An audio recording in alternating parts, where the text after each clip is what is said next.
बिस्मिल्लाहिर्रहमानिर्रहीम। इय्याका नअबुदु व इय्याका नस्तईन। अस्सलाम वालेकुम। Welcome to my channel. अगर आपसे भी दाल जायकेदार नहीं बनती, तो फिर ये तरीका आज़मा कर देखें। आप रेस्टोरेंट और होटल्स की दाल खाना भूल जाएँगे। दाल तो हर घर में ही बनाई जाती है, मगर एक बार मेरे तरीके से ये दाल बनाकर देखें, यकीन करें इसकी खुशबू से ही आपका दिल खुश हो जाएगा और जायका बहुत ही कमाल का। उम्मीद है आपको ये रेसिपी बहुत पसंद आएगी। रेसिपी पसंद आए तो लाइक शेयर करना मत भूलिएगा और प्लीज़ मेरे चैनल को भी ज़रूर सब्सक्राइब करें। तो चलिए जी बनाना स्टार्ट करते हैं बहुत ही मज़ेदार और बहुत ही टेस्टी चना दाल की डिफरेंट रेसिपी।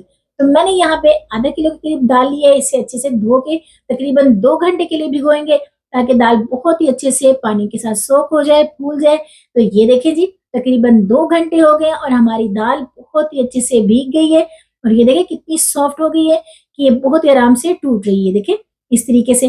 तो इसका पानी हम निकाल लेते हैं ताकि ये खुश्क हो, ड्राई हो जाए। तो यहाँ पे मैंने इसका पानी है जो निकाल लिया है। अब चलें बनाना स्टार्ट करते हैं मज़ेदार सी दाल। तो कढ़ाई लेंगे, कढ़ाई में डालेंगे हम 1 कप के करीब ऑयल। आप घी का इस्तेमाल भी कर सकते हो, जो आपको आसानी से अवेलेबल हो, जो आप घर में इस्तेमाल करते हो। हल्का-सा गरम करेंगे, इसमें डालेंगे हम 1 टेबलस्पून जिंजर गार्लिक पेस्ट, ये डालेंगे और इसे हम फ्राई करेंगे तकरीबन 2 मिनट के लिए, ताकि अदरक लहसुन का जो कच्चापन है वो दूर हो जाए, बहुत ही अच्छी-सी खुशबू भी आने लगे। यहाँ पे आपने ध्यान रखना है कि अदरक लहसुन को बहुत ज़्यादा नहीं फ्राई करेंगे कि ये जल जाए। बस इसे हम तकरीबन 2 मिनट के लिए फ्राई करेंगे मीडियम टू हाई फ्लेम पे, ताकि अच्छी-सी खुशबू आने लगे। तो ये देखिए हमारा जो अदरक लहसुन है बहुत ही अच्छे से फ्राई हो गया है, बहुत ही अच्छी-सी खुशबू भी आने लगी है, इतना ज़बरदस्त कलर हो गया। तो यहाँ पे अब इसके अंदर डालेंगे हम दाल। जी हाँ, जो हमने तकरीबन 2 घंटे पहले भिगोई थी वो दाल इसके अंदर ऐड करेंगे और इसे अच्छे से हम भून लेंगे। अदरक लहसुन के साथ हम दाल को तकरीबन 5 से 6 मिनट के लिए बहुत ही अच्छे से फ्राई करेंगे मीडियम टू हाई फ्लेम पे। यहाँ पे आपने फ्लेम का बहुत खास ध्यान रखना है कि ये लो ना हो, आपने हाई फ्लेम पे इसको फ्राई करना है। तो ये देखिए बहुत ही अच्छे से फ्राई हो गया। अब इसमें ऐड करेंगे कुछ पाउडर मसाले। तो मैंने यहाँ पे 2 टेबलस्पून करीब लिया है नमक। आप अपने टेस्ट के हिसाब से कम ज़्यादा कर सकते हो। हाफ टेबल स्पून लेंगे हम हल्दी पाउडर, ये भी इसमें ऐड करेंगे, बहुत ही अच्छा और ज़बरदस्त सा कलर आएगा। ये डालेंगे और 2 टेबलस्पून लेंगे हम कुटी हुई मिर्ची। रेड चिली पाउडर का मैंने इस्तेमाल नहीं किया क्योंकि वो मैं इस्तेमाल नहीं करती, इसलिए हम इसे कुटी हुई मिर्ची ही डालेंगे और इन तमाम मसालों को डाल के हम अच्छे से भून लेंगे। इसमें हमने कोई प्याज़ या कोई हरी मिर्च या कोई और एक्स्ट्रा मसाला नहीं ऐड किया, बस यही डालेंगे। इसमें डालेंगे हम टमाटर।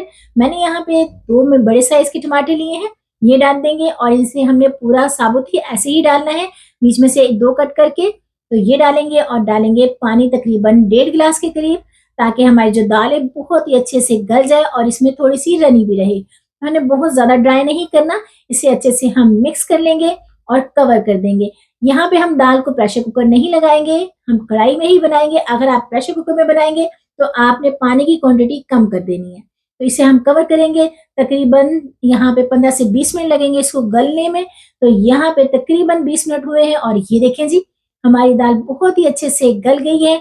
अब ये जो टमाटरों का ऊपर की जो स्किन है, इसे हम रिमूव कर लेते हैं, ताकि इसका हम पेस्ट बना सकें। अच्छा, यहाँ पे अगर आप चाहें तो इन टमाटरों को निकाल के इनका पेस्ट भी बना के आप दोबारा से ऐड कर सकते हैं, लेकिन मैं इसे ऐसे ही मिक्स कर लूँगी और अच्छा-सा पेस्ट बना लेंगे। इस तरीके से अगर आप टमाटरों को डालेंगे ना, तो यकीन करें टेस्ट और ग्रेवी बहुत ही ज़बरदस्त बनेगी। तो मैंने यहाँ पे इसे अच्छे से मिक्स कर लिया है, ये देखिए बहुत ही अच्छे से, और दाल भी हमारी बहुत ही अच्छे से गल गई है और यकीन करें अभी से बहुत ही अच्छी सी खुशबू भी आने लगी है और ऑयल भी सेपरेट हो गया है। तो यहाँ पे हम डालेंगे कसूरी मेथी। जी हाँ, इसे मैंने क्रश कर लिया है, 2 टेबलस्पून के करीब है, ये आपने ज़रूर ऐड करनी है। इससे जिसका जायका है वो 100 गुना बढ़ जाएगा। 1 टेबलस्पून लेंगे हम सफ़ेद ज़ीरा। इन दोनों चीज़ों को डाल के हम अच्छे से मिक्स करेंगे और अच्छे से इसे भून लेंगे, ताकि जो हमने कसूरी मेथी डाली है वो भी बहुत ही अच्छे से खुशबूदार तरीके से मिक्स हो जाए।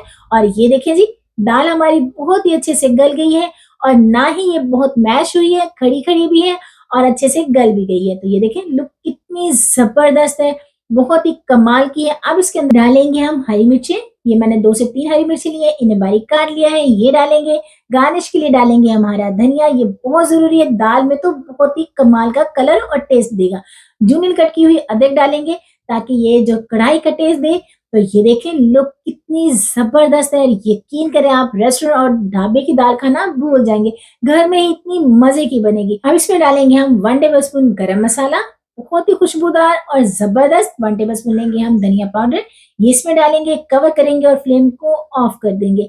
ये मज़ेदार सी दाल को हम 2 मिनट के लिए कवर करने के बाद, तो ये देखें जी बहुत ही टेस्टी, बहुत ही जायकेदार। आप इसे व्हाइट चावल के साथ, तंदूरी रोटी के साथ, पराठे के साथ लें, यकीन करें खाकर मज़ा ही आ जाएगा। उम्मीद है आपको ये रेसिपी बहुत पसंद आएगी। रेसिपी पसंद आए तो लाइक शेयर करना मत भूलिएगा। फ्रेंड फैमिली के साथ शेयर करें, मुझे दुआओं में याद रखें। खुश रहें, खुशियाँ बाँटें, अपना ख़्याल रखें, अपनों का ख़्याल रखें और मुझे भी अपनी दुआओं में ज़रूर याद रखें और इस रेसिपी को एक बार ट्राई करके मुझे कमेंट बॉक्स में ज़रूर बताइएगा कि आपको ये चना दाल की डिफरेंट और ज़बरदस्त रेसिपी कैसी लगी। टेक केयर, अल्लाह हाफ़िज़।